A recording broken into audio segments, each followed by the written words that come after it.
Donc la question qui se pose, la question qui est à l'ordre du jour, c'est quelles sont les origines de la franc-maçonnerie.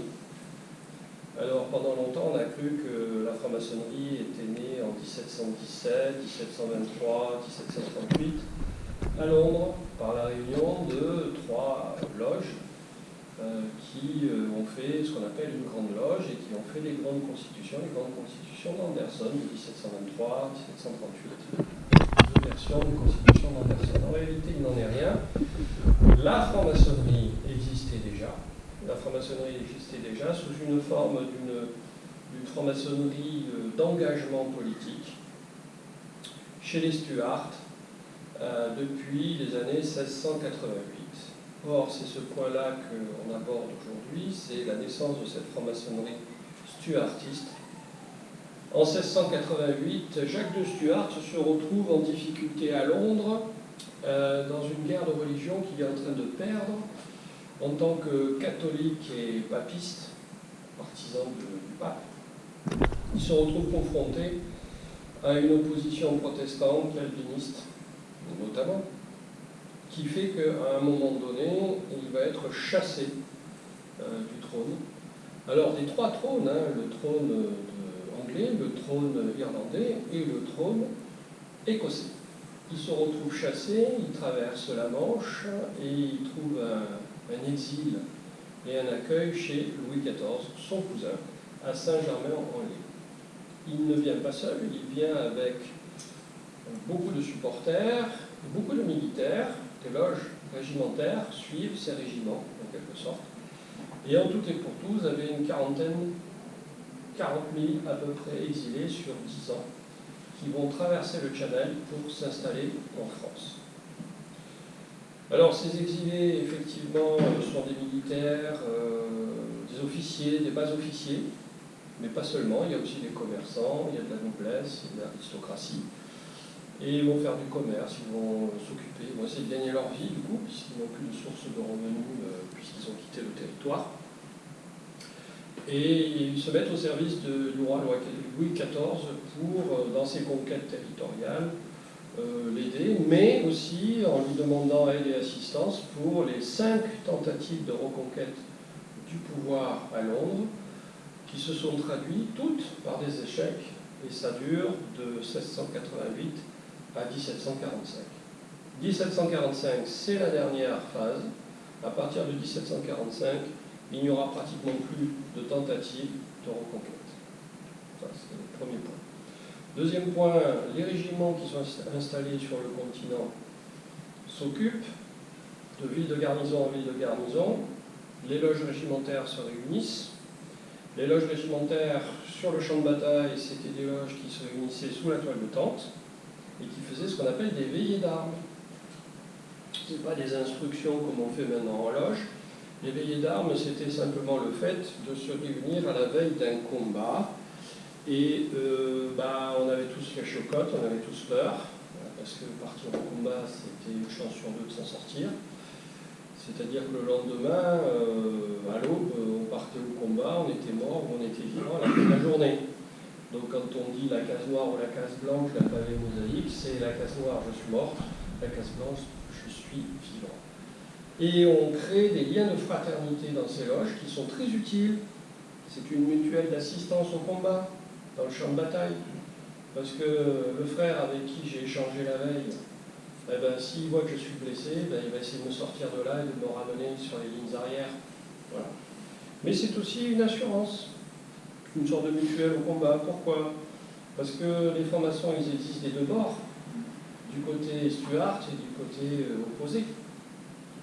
Et ces francs-maçons se reconnaissent entre eux avec des signes de détresse notamment, signes de détresse qui permet, lorsque vous êtes fait captif, de vous détacher de la masse des captifs par le signe, d'être extrait par un officier ou un sous-officier ennemi de la masse qui lui-même est franc-maçon, qui vous met à l'écart, et les autres sont exécutés puisqu'on ne garde pas de prisonniers, par principe. Donc voilà, c'est donc un système où la geste maçonnique a son importance. Cette maçonnerie stuartiste va s'embourgeoiser, puisque après on n'a plus de combat. Vous vous rendez compte, en 1688 jusqu'à 1745, ça fait 2 générations, 3 générations de maçons.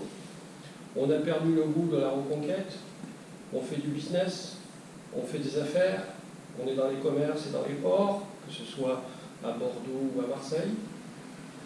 Et on va essayer de vivre comme ça et de recommencer une nouvelle vie. Et de toute façon, ces loges ne sont plus tellement militaires, elles sont plus bourgeoises, plus commerce, plus chambre de commerce. À Marseille, nous avions une loge très prolifique qui a ouvert de nombreuses succursales, entre guillemets, autour de la Méditerranée par essaimage, et qui faisait ni plus ni moins du commerce maritime, il faut quand même le savoir. Ces loges embourgeoisées, elles vont suivre le rituel dominant de l'époque, qui est le rituel des vainqueurs. Qui sont les vainqueurs? Les Hanovres, les protestants.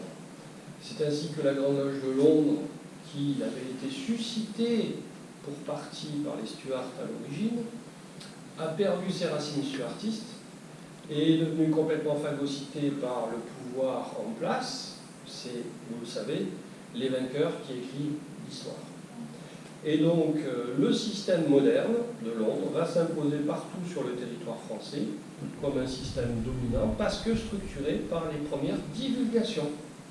Les premières divulgations écrites qui vont permettre aux vénérables des différentes loges d'unifier leurs rituels et finalement, peu ou prou, le système stuartiste va être un peu laissé de côté avec sa noblesse, avec son absence d'initiation puisqu'il suffisait d'être baptisé catholique, premièrement, de croire au roi de droit divin, deuxièmement, et de faire un serment d'affiliation pour pouvoir être reçu sans initiation.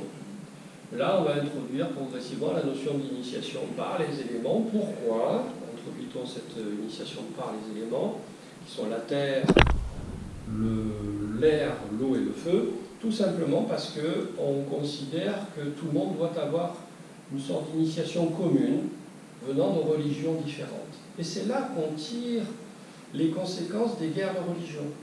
On se dit maintenant on va essayer de pacifier, les vainqueurs disent on va pacifier, on va donner aux juifs, aux chrétiens catholiques, aux chrétiens protestants, aux calvinistes, etc. la même initiation.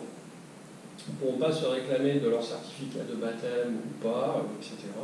ou de leur signe distinctif en termes de religion. La même initiation pour qu'on fasse cesser ces guerres de religion, même à l'intérieur des loges. C'est là que la notion d'universalité va être mise en place, et ça tombe bien, parce que ces loges s'inscrivent aussi dans le siècle des Lumières. Et dans ce siècle des Lumières, il y a une philosophie d'ouverture, il y a une philosophie d'esprit critique, qui n'existait pas avant, où l'autorité surplombante du divin a été remise en cause d'une certaine façon, avec la critique, j'allais dire, de la raison pure, pour reprendre un terme d'un philosophe. Et c'est cette approche critique, scientifique, qui progressivement va prendre le dessus sur les anciennes traditions. Voilà comment ça s'est passé à l'origine. Donc la franc-maçonnerie est née en 1688, c'était une maçonnerie de combat, une maçonnerie régimentaire, avec des gens qui croyaient au roi de droit divin. Ça a duré un certain temps, au bout de 2-3 générations, c'est devenu une croyance plus universelle. On a fait une sorte de péréquation des différentes religions à travers une initiation qui était commune à tous. Et on a introduit des notions nouvelles, puisqu'il n'y avait que 2 grades à l'origine, est arrivé le 3e grade, le grade de maître, vers les années 1730-1740. Voilà, ça c'est pour l'origine de la franc-maçonnerie.